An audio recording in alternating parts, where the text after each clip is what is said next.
Thank you, everyone, for being here, and welcome to tonight's Candidates Forum. This is CT State Legislature, co-sponsored by the League of Women Voters of Ridgefield and the Ridgefield Library. I'm Brenda McKinley. I'm the Ridgefield Library Director, and I'd like to start this evening with some thank yous. First of all, thank you to our candidates for your willingness to serve and to share your time and your expertise in our state government on our behalf.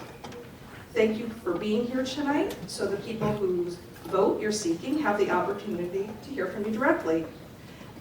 This is a cornerstone of our society, so thank you. Thank you to the League of Women Voters of Ridgefield and our moderator, who will be introduced shortly. Your work and your partnership in bringing this forum to the public is greatly appreciated. And I thank all of you for attending. Our votes matter. Thank you for taking the time to learn more about those who will represent us. Many people worked very hard to make tonight possible. This evening is a precious opportunity for all of us, and in order to make the most of it, I ask that we all abide by a very simple code of conduct that the town of Ridgefield includes on all meeting agendas. All participants are expected to conduct themselves with dignity and treat all those present with respect, empathy, and civility. In addition, I emphasize the library's appropriate use policy prohibits disruptive behavior. Per the pre-agreement of the candidates, their campaigns, and the League of Women Voters, there is no video recording, please. The library is recording the forum, and the full recording will be shared with the League of Women Voters of Ridgefield for posting on YouTube, and both the League and the library will be sharing the link very broadly throughout our community when it's available. Thank you all. It's my pleasure to call to the microphone Frances Walton, the President of the League of Women Voters of Ridgefield.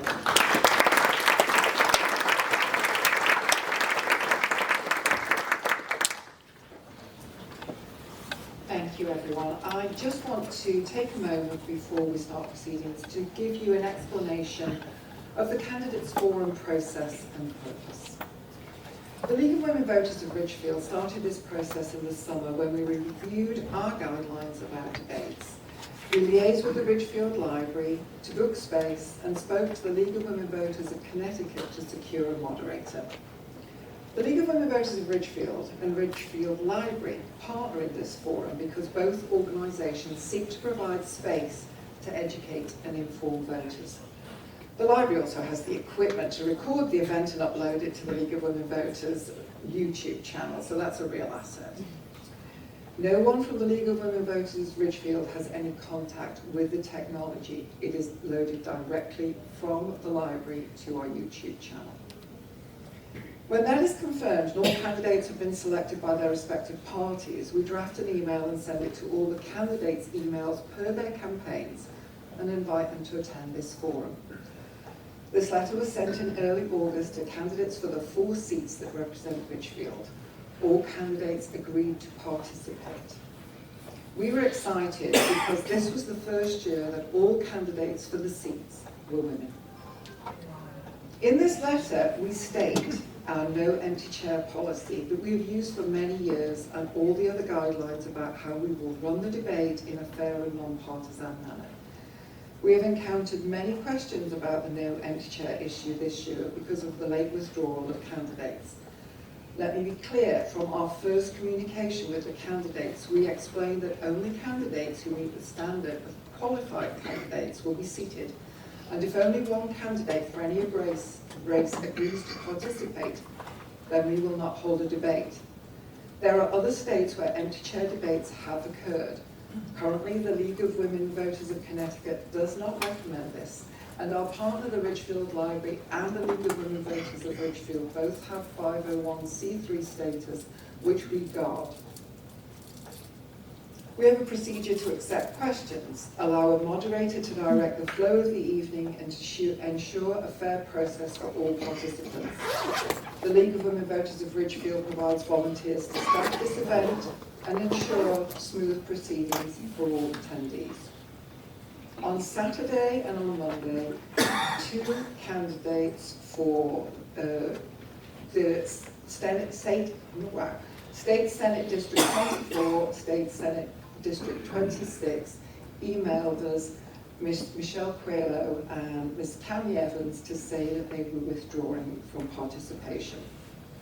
Consequently, both the 24th State Senate District and the 26th State Senate District portion of the forum has been cancelled, which means that neither Julie Kushner nor Cece Ma will be able to participate in this forum. We truly believe that by providing access to the candidates and enabling an in-depth forum on the issues facing our town and state, the League of Women Voters of Ridgefield is fulfilling one of its major objectives: well-informed voters heading to the polls. We are sorry that we cannot fulfill that objective this evening due to the late withdrawal of candidates who chose not to participate in the debate.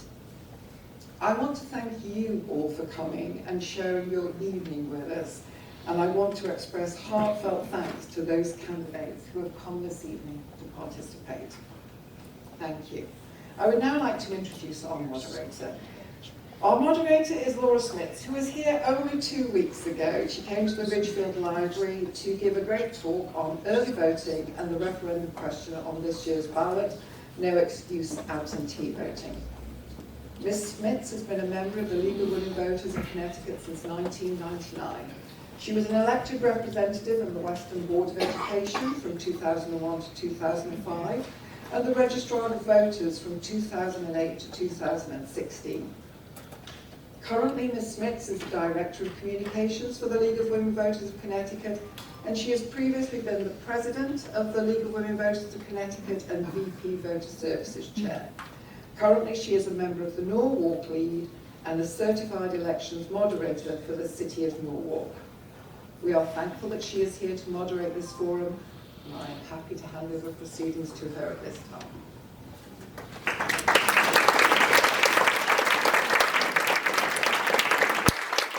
Thank you, Fran, and thank you all for attending tonight. It's good to see so many people interested in our civic discussion in our political process. I'm going to read the rules. Basically, they're pretty clear. I will allow applause in the beginning and at the end, and no other sounds, signs, or any other kinds of, I guess they would call them shenanigans, will be allowed, so that the point of this exercise is to get as many questions from the public asked and answered from the candidates. So without more ado, we will begin with the opening statement. I'm sorry, excuse me, let me start again. Ms. Constantine will go first, Ms. Healy will go second, and then we will get into the questions and we'll take turns doing back and forth. Each candidate will have 1.5 minutes to answer a question and 30 seconds to rebut. And if agreed or allowed, I will let them have another 30-second shot if desired. So we will see how this goes. The first question is pretty basic, and it starts with you, Ms. Constantine. Why are you running? Thank you so much to the League of Women Voters for hosting this forum and to all in attendance.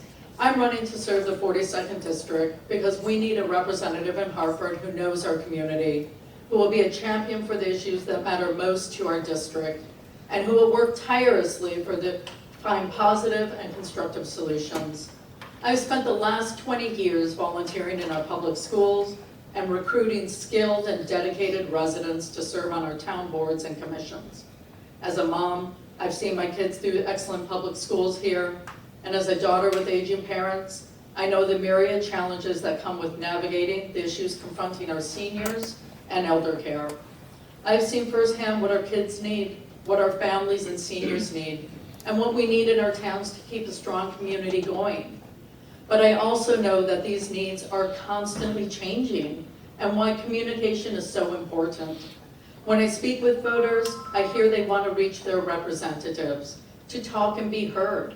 And that's what I promise to do, to be available, accessible, and to bring people to the table, to hear their concerns and thoughts on what is going on in Hartford. I know voters appreciate my enthusiasm for bringing people together. Collaboration is a strong personal value I hold dear, and I believe we can work together towards solutions and legislation that meets the needs of our communities, as well as working for the state at large. As a problem solver and dedicated community advocate. I care for a community. I want to see our towns thrive. I will give Ridgefield a powerful voice in Hartford. Thank you. Ms. Healy.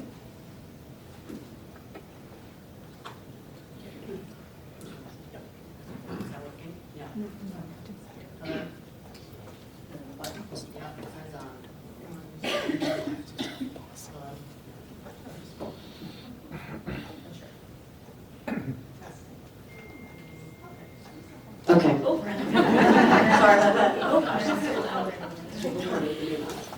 Okay. Can you guys hear me? Yeah. Okay. So hello everyone, thank you all for coming. I am Kim Healy from Wilton. Just a few notable things I'd like to say first. You know, voters elect someone who understands the district, both its strengths and its challenges. They want someone who's helped out in the community, not just in politics and government.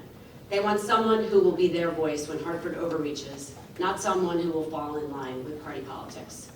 Most of all, they want someone they feel comfortable with and that they can reach out to, who has proven to be honest and straightforward. Just a little background about myself. I am a trained accountant, I'm a CPA, and I was an auditor with PricewaterhouseCoopers. I have 4 children, aged 27 to 18, so I know what young people are going through from the educational perspective, with college, career, student loan debt, finding housing, paying for healthcare. I've lived in Connecticut since 1994 and in Wilton since 2008. Since 2021, I've been on the Wilton Board of Selectmen and honored to serve for these last 3 years, and we've accomplished a lot in that time. I'm an appointed member of the Connecticut Reading Leadership Implementation Council, which you may have heard of, that affected your town with the reading curriculum. And I'm on the board of Family and Children's Agency in Norwalk, which serves residents from birth to seniors with crucial social services. Also, I'm a volunteer tax preparer in Stamford for seniors and low-income taxpayers, and I'm sure I'll get to the rest as we move through the forum. Thanks. Thank you very much. Okay. First question goes to Ms. Constantine. Yep. That one's really aggressive. You ready? Yep. Connecticut currently has laws on the books which protect access to health care and health insurance for LGBTQ individuals. If a proposal comes forth in the state of Connecticut to repeal the protections, would you support or oppose repeal? I would oppose the repeal. I think the laws are perfectly fine as they are. They respect people and their choices, and we need to keep that. You know, it's really important to me to always remember that we need to care for and respect the dignity of the individual and to respect people's personal choices. And government shouldn't really get involved with people's medical decisions. It's their decision between either youth or families and their doctor. And I trust women, young adults, families, along with their healthcare professionals to make the best decisions for their own healthcare. Thank you. Ms. Healy?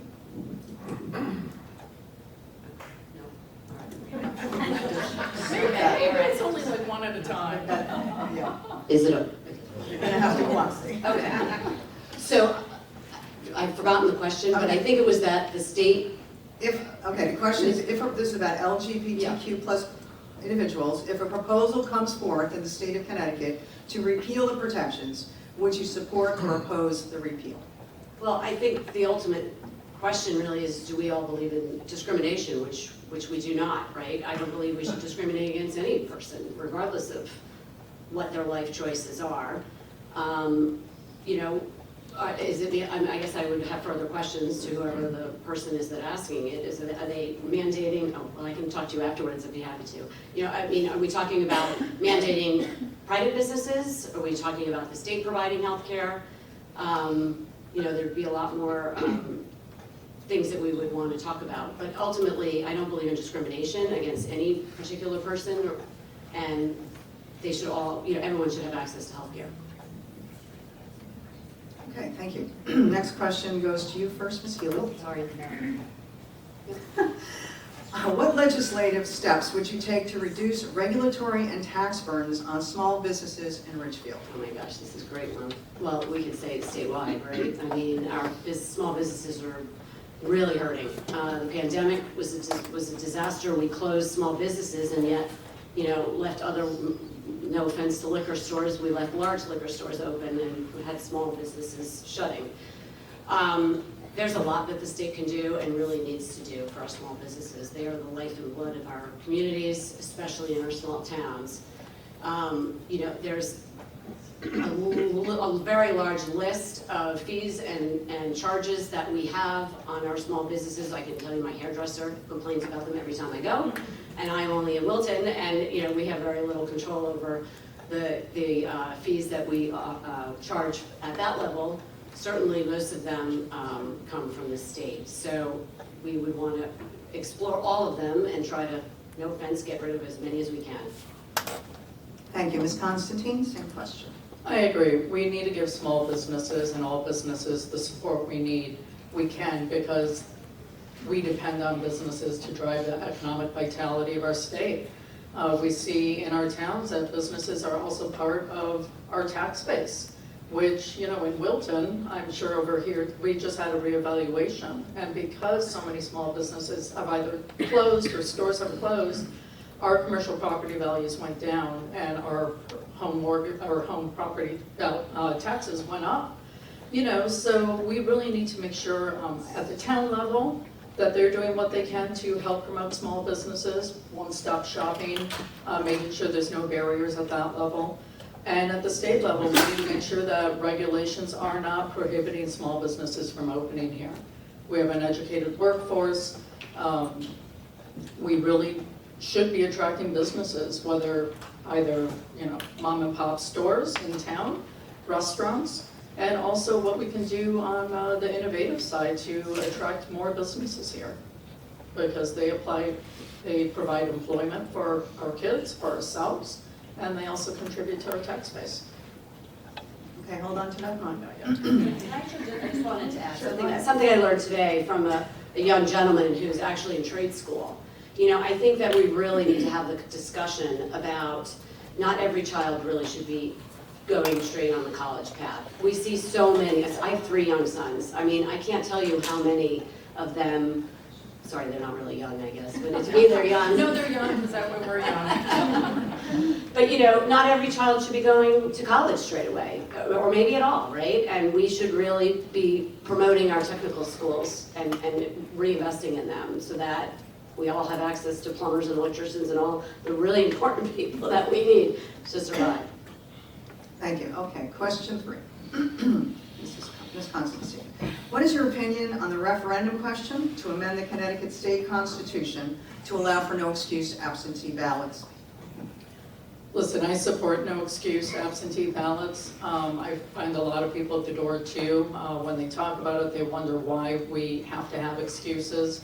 28 states already have no excuse absentee ballots. And, people just want that choice. They're very familiar with absentee ballots. They go in or request it and fill it out, and that way they have the flexibility in case work comes up, illness, or any other reason. But this way, with no excuse ballots, they do not need to provide a reason or fudge a reason in order to get one. Ms. Healy. I heard the laughter about the fudging, because I do think that is something that happens, right? So, I support access to voting, full stop, right? And if that is going to make it easier for people to vote, then it's really important that we pass this referendum. But I think the most important part of it, after it more than likely will pass, is that the legislature put into place safeguards to make sure that one vote is a legal vote and it gets counted and it's valid. So, I'm sorry, that was an accident.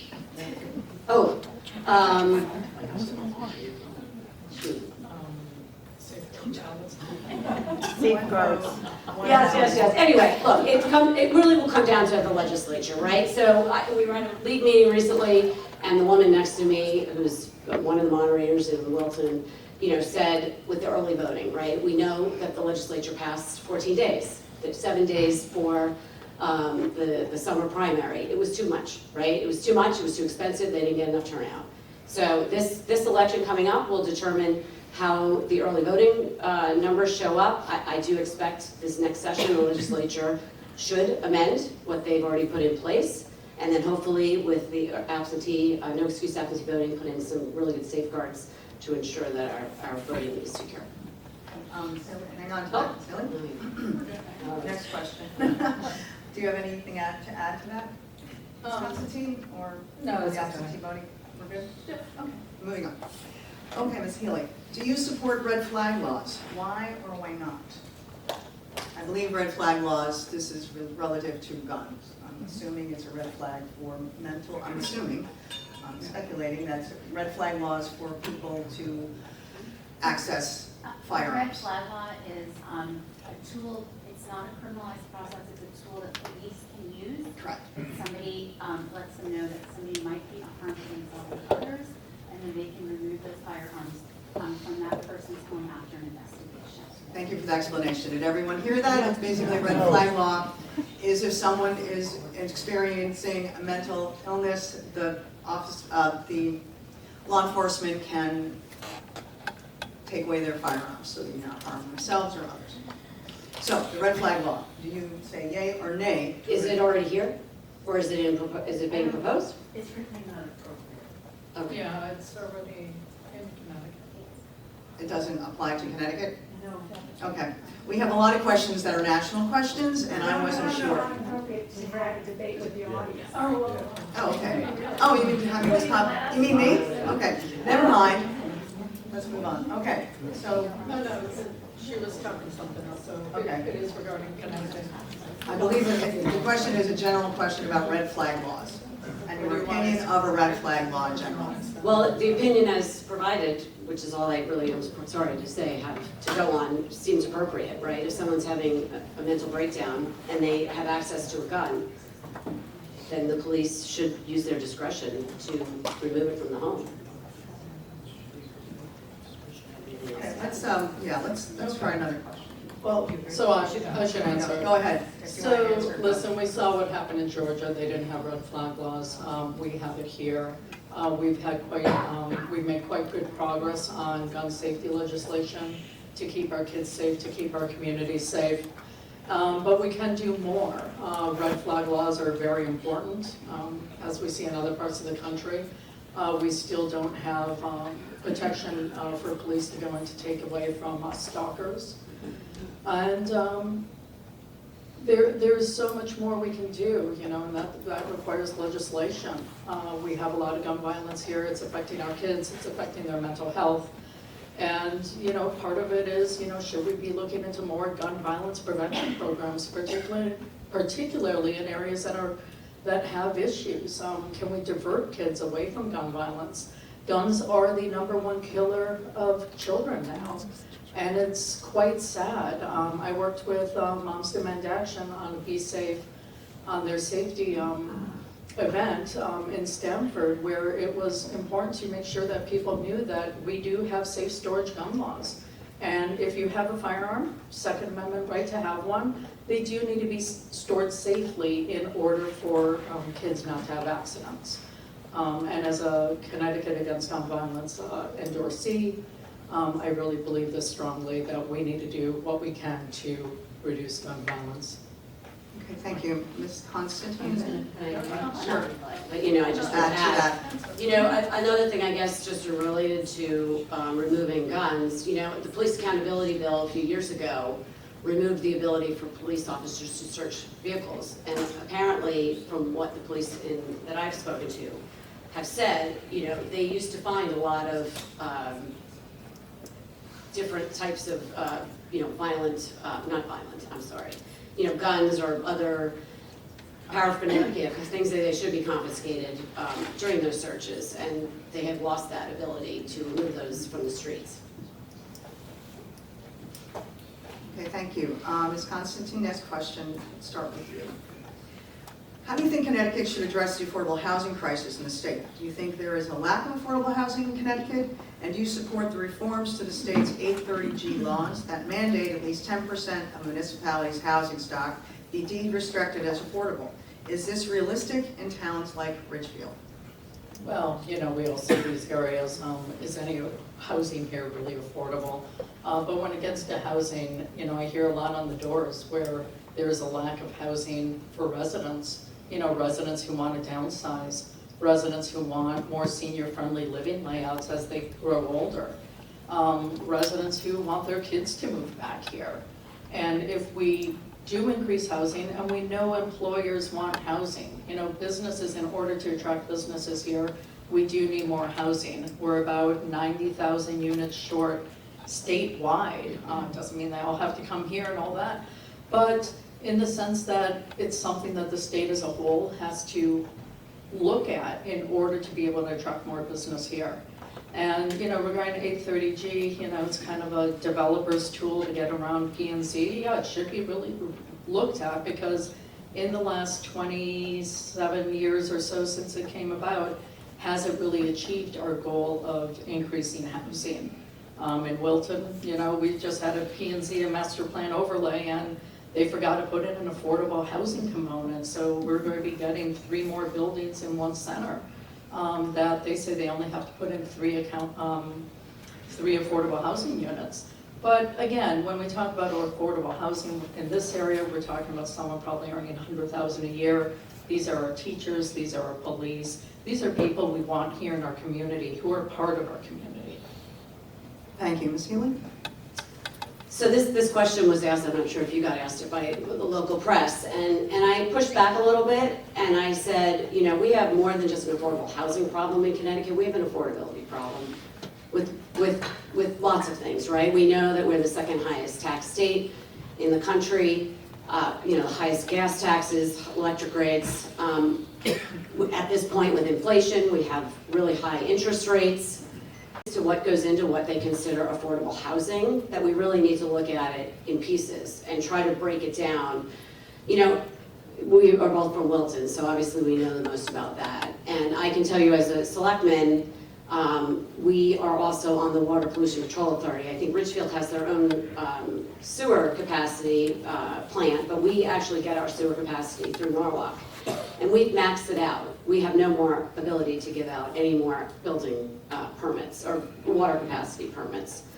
And so, you know, we have about 900 apartments coming, and every time we would get the opportunity, the committee, we would ask, why can't these be home ownership possibilities? They're all rentals. We have about 800 units right on the Norwalk border. But we do, like Sabat said, you know, we have ASML, and they're looking to find places for their employees to be housed.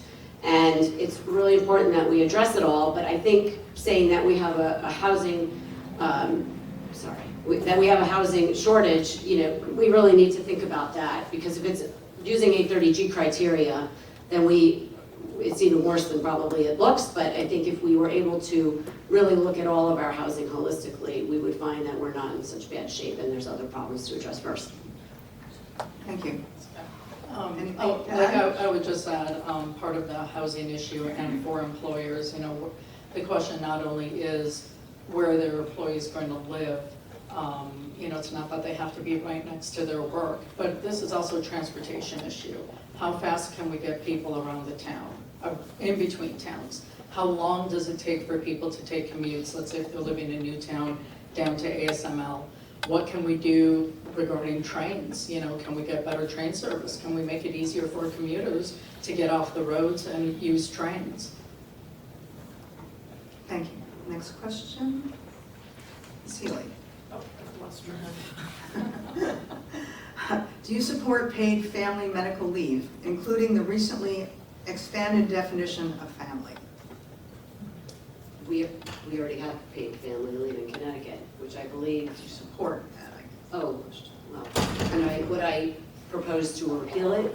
I don't think so. I would like to see how it's being funded. You know, it was supposed to be self-sustaining. I have not seen any data on that, but I hope it is, and I hope it's being used appropriately and evaluated appropriately, because I think one of the original, I didn't look at the final bill, but there seemed to be some questionable options for taking paid family leave, and I'm hoping by the end it was wrapped up and made to be so that it's for the people that really need to have time off. Thank you, Ms. Constantine. Can you repeat the question again? Sure. Do you support paying paid family leave, medical leave, including the recently expanded definition of family? Yes. What else? I agree. Okay, we all with you. agree. Yeah, exactly. Okay. Do you believe, okay, so this question, sorry, this question stays with you, Yeah. Ms. Constantine. Do you believe all planning and zoning should remain local? So listen, our state charter gives towns the ability to, take control of to take charge of their towns in planning and zoning and for Board of Ed. This should be at the town level. I believe people in the town, people who run the towns, know what's good for their constituency, for their area. I think the state can be a partner with towns. The state does not want to control the planning and zoning for 169 different towns in this area. But the state can provide resources to towns to help assist planning. Most of our towns are run by volunteers. I know on our local P&Z, they probably take about 7-8 hours a week to review applications and in between their own jobs and things like that. So whatever support the town can do, the state can do, saying, hey, here are best practices. To either Wilton or Ridgefield, even though Rudy Marconi, I think, has a pretty good grasp on all this. But, here are blueprints as to what other towns do that are like yours in other parts of the state that you guys might want to look at. I really believe in partnership and working together to achieve, our goals. Thank you. Ms. Healy? Sure. Yes, I absolutely believe that all the decisions should be made locally. Unfortunately, our state has not proven itself to be such a good steward or partner with our towns, at least down here on that issue. Just getting back, I never got to really finish the 830G question, but 830G is a failure, right? It's been on the books for 30 years and it has not brought a lot of affordable housing. And in fact, it's brought more problems to our towns because of the way the law is written. There's a very serious bill that's being studied right now called Fair Share. It could potentially double our housing stock in our towns. I mean, Wilton has 6,000. I think Ridgefield obviously is a little larger. But to think that you could possibly be forced to build such a significant amount of units in a probably a short time is one of the was in one of the original bills. And, if the state really wanted to be a good partner, they would pay for the housing, right? They would give us the funds to let us build. Our town's property taxes are already way too high, and we cannot afford to become builders and developers. Okay, thank you. Anything further on this? Okay, thank you. Next question goes to you, Ms. Healy. On education, school regionalization, local control, parent involvement rights. What are your positions on these issues?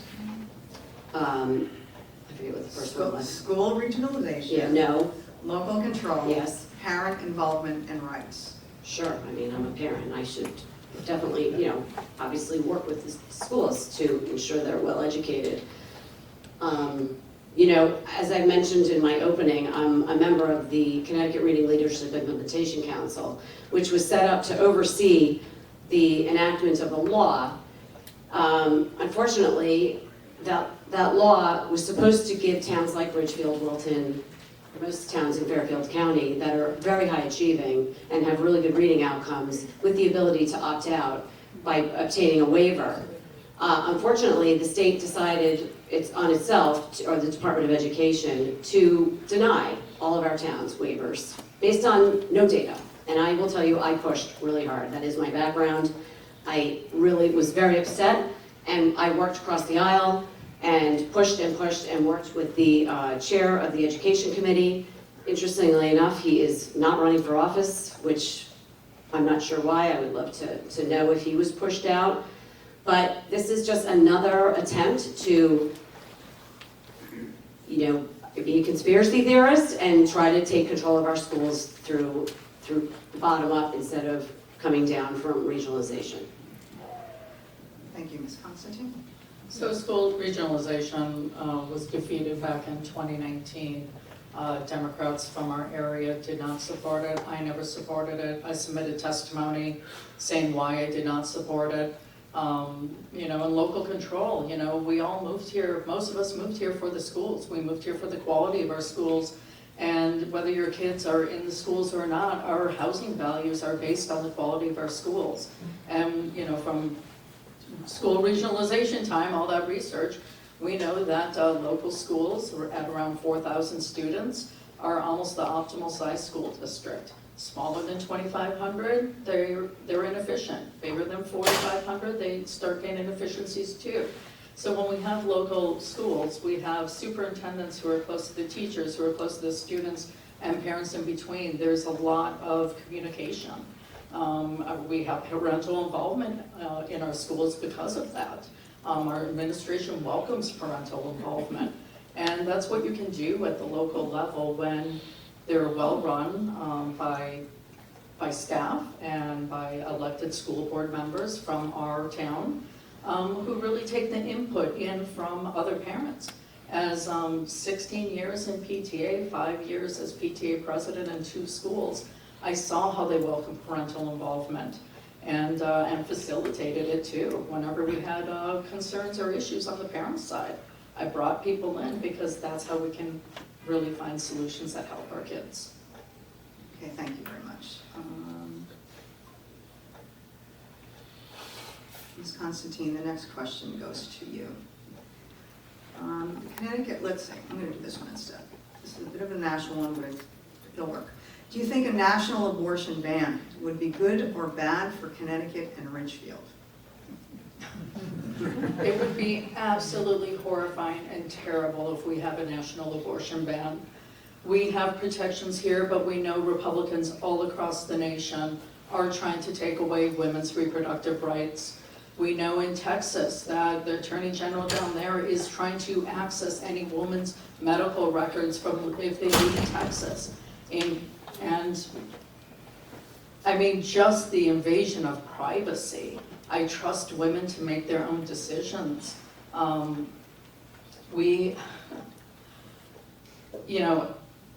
a mom, I take life very seriously. I'm Greek Orthodox, but there is something in the fact that a woman can make her own decisions early.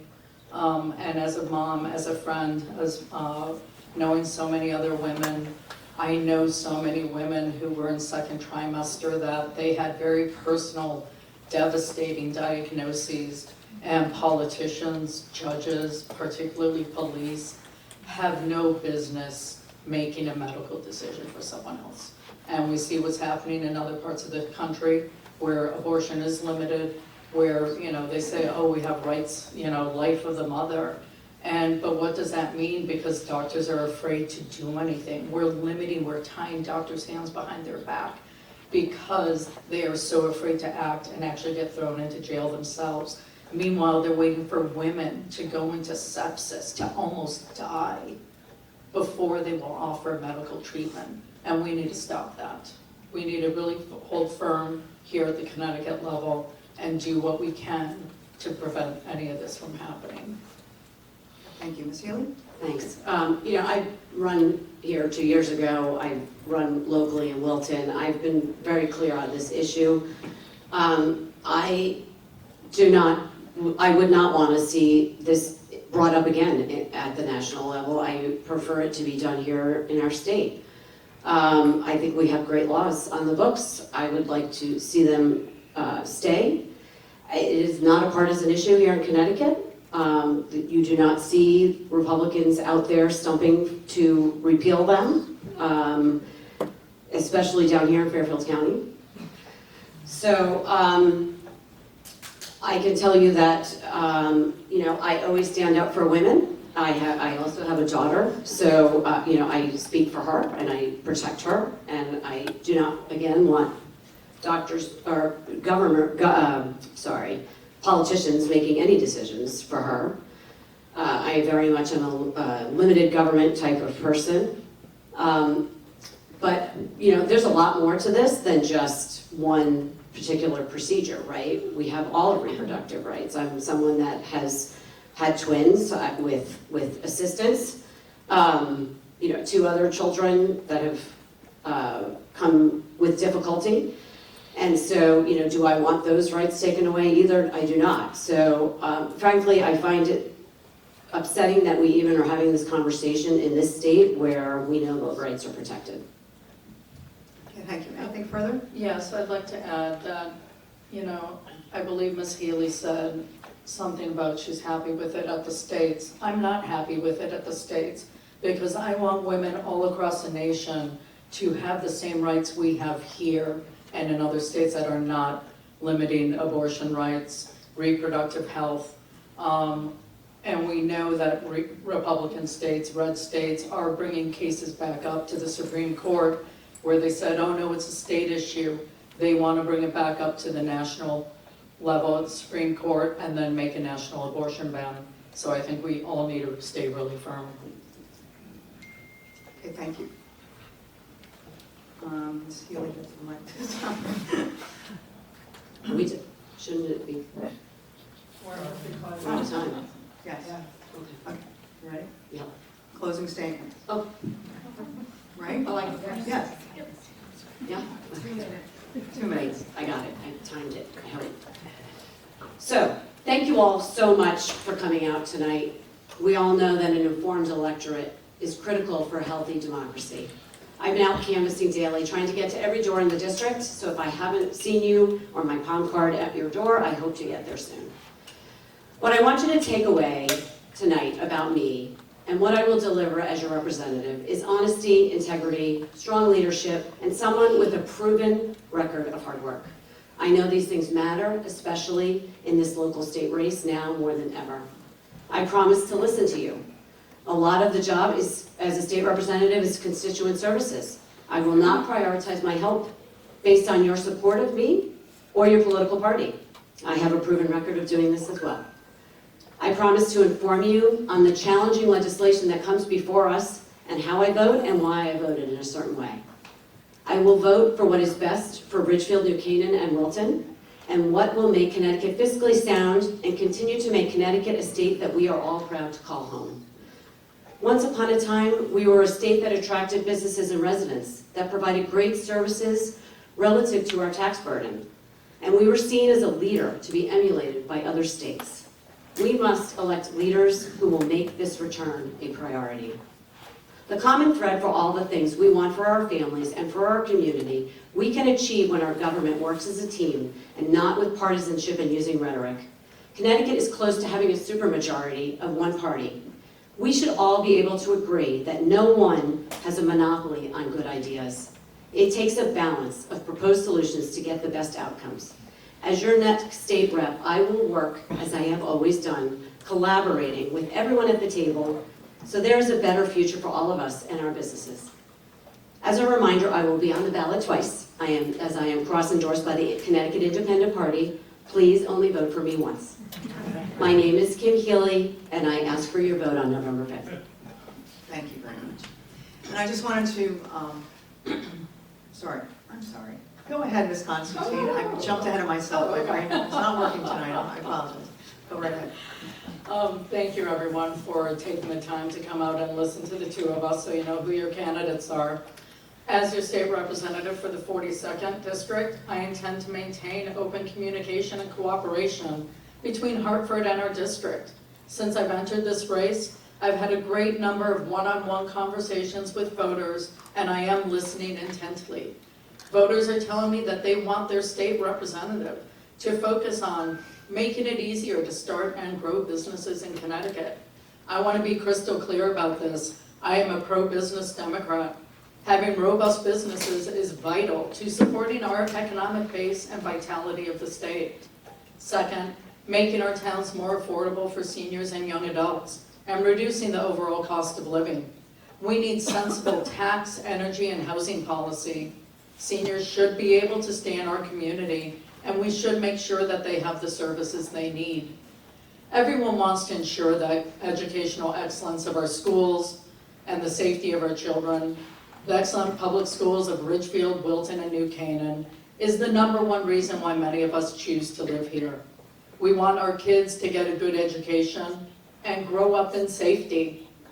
And lastly, protecting reproductive rights. Until a few years ago, we never had to worry about our children having fewer rights than we do.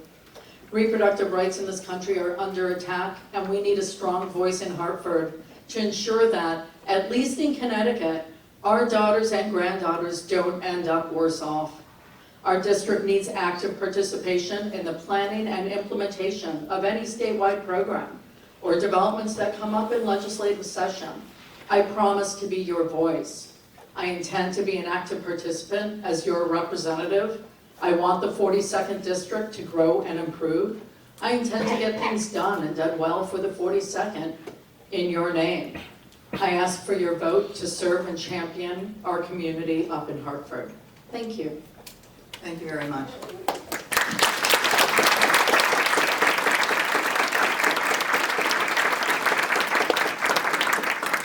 I also want to thank the candidates for stepping up for public service. It can sometimes be a very thankless job, and it's a very important job. Debates are a very important part of the candidate process.